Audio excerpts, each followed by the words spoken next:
I desensitized myself to it. I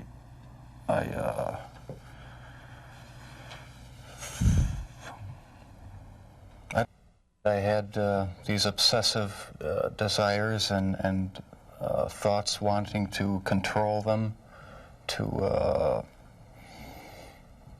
I don't know how to put it, possess them permanently. And that's why you killed them? Right, right. Not because I was angry with them, not because I hated them, but because I wanted to keep them with me. And as my obsession grew, I was saving body parts such as skulls and skeletons. It's a process. It doesn't happen overnight. When you depersonalize another person and view them as just an object for pleasure instead of a living, breathing human being, it seems to make it easier to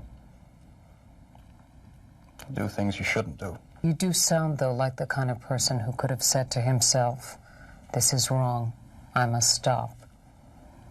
I always knew that it was wrong, but after the first killing was not planned. I was coming back from the shopping mall back in '78. I had fantasies about picking up a hitchhiker and taking him back to the house and having complete control and dominance over him. No one had a clue as to what was happening for over a decade. What happened to you in the 9 years in between that you were able to stop, that you were able to control yourself? It just wasn't an opportunity to fully express what I wanted to do. There was just not the physical opportunity to do it then. And I started, when I moved to Milwaukee in '81, I started reading pornography, going to the bookstores. Eventually that led to frequenting the gay bars. And then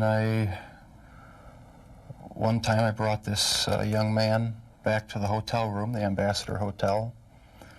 Was just planning on drugging him and spending the night with him. Had no intention of hurting him. When I woke up in the morning, he had a broken rib here, was heavily bruised.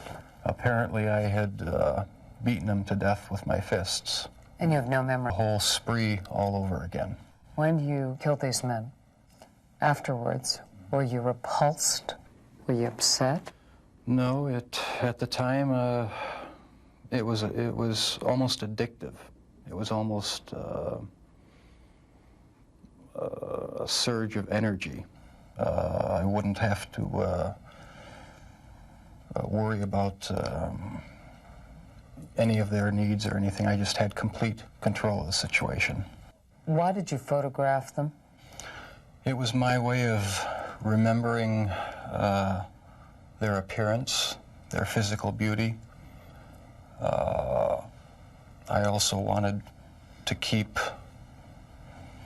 if I couldn't keep them there with me whole, at least I felt that I could keep their skeletons.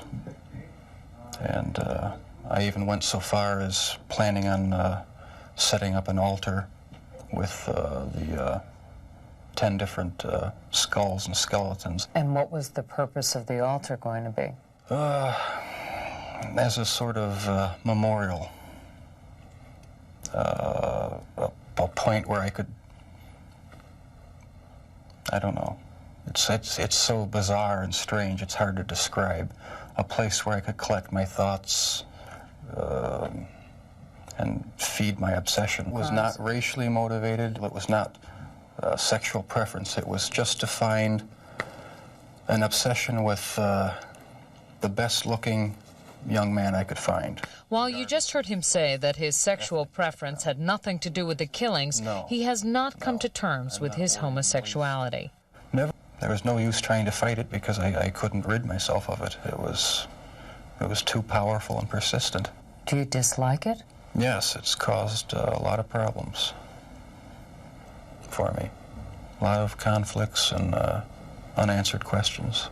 If you were out on the street now, would you still be committing the crimes? Probably. If this hadn't happened, there's no doubt I probably would be. I can't think of anything that would have stopped me.